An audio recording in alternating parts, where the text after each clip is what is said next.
kumwelekeza tu katibu mkuu afanye mawasiliano na katibu mkuu wa uchukuzi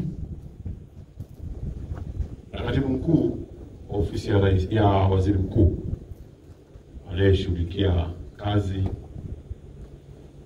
na ajira, ambapo NSSF wako chini yao, ili kusudi mjadiliane, watume wataalamu waangalie shida ile ya msongamano pale katika eneo la Darajani na eneo zima la Mandela Road. Kwa nini ule msongamano?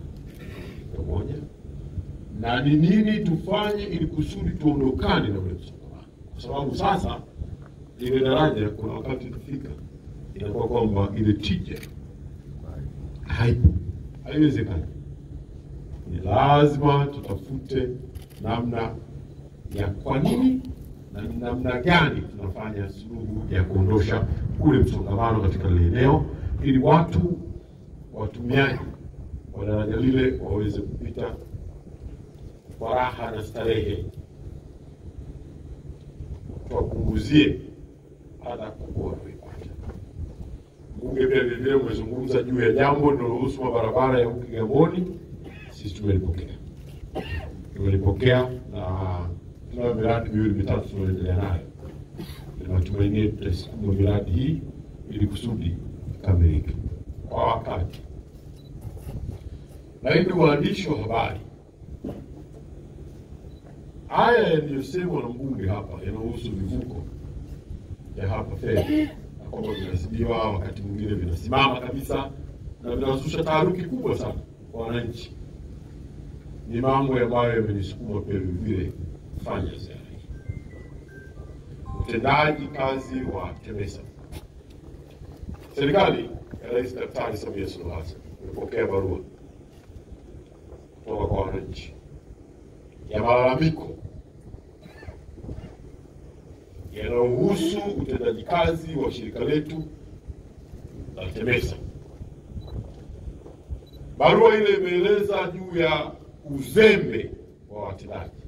Barua ile ikaendelea mbele ikasema juu ya upendeleo kwenye mambo ya zabuni. Barua ile ikaendelea mbele ikasema juu ya mambo ya ubadhirifu wa mali ya umma unaohisiwa na wananchi. Wananchi wamejiandika katika barua ile wao ni walalahoi. Tunayo hiyo barua, imeandikwa kwa serikali ya Rais Daktari Samia Suluhu Hassan.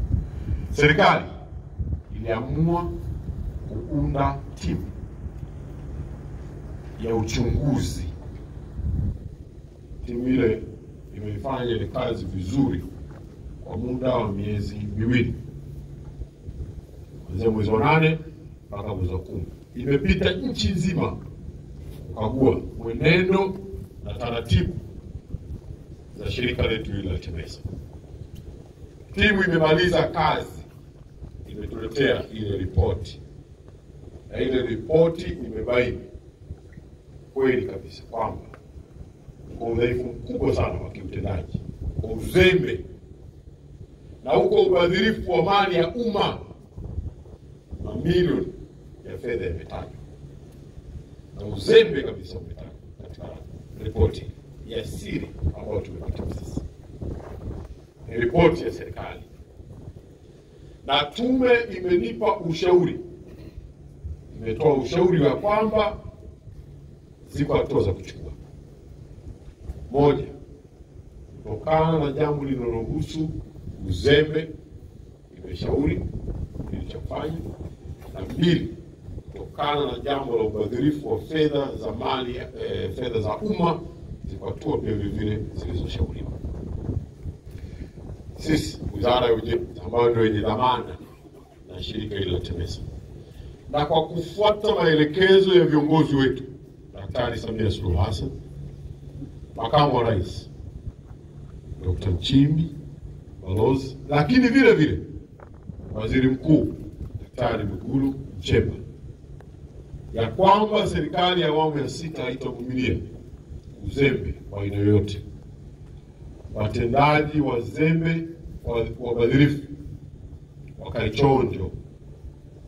Sasa kwa spirit hiyo na baada ya uchunguzi wa kina wa vyombo vya serikali nikajiridhisha kuagiza katibu mkuu kwanza amsimamishe mtendaji mkuu wa TEMESA na management yote ya TEMESA,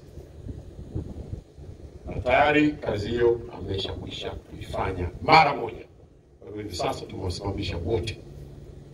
Hatua inayofuata kwa mujibu wa kanuni, so ziko fraud mule, kuna ubadhirifu wa fedha za umma,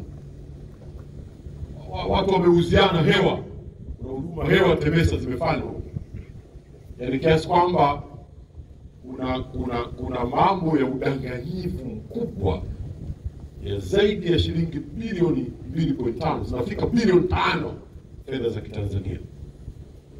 Hatuwezi kuvumilia hali ya namna hiyo. Kwa hivyo tumeunda kwa kanuni, kwa mujibu wa kanuni ya utumishi, tumetengeneza timu ndogo, tumeipa siku 7. Timu hii ndio itakayokamilisha sasa kwa mujibu wa sheria za nchi, kanuni ya utumishi, kazi ile ya uchunguzi, baada ya ile timu kubwa ya serikali iliyotuigulia jambo hili. Sasa kwa mujibu wa sheria ya utumishi namba 36, hapa tuna kazi ya timu ndogo ambayo nimemwagiza katibu mkuu ameshakwisha kuiunda ndani ya siku 7.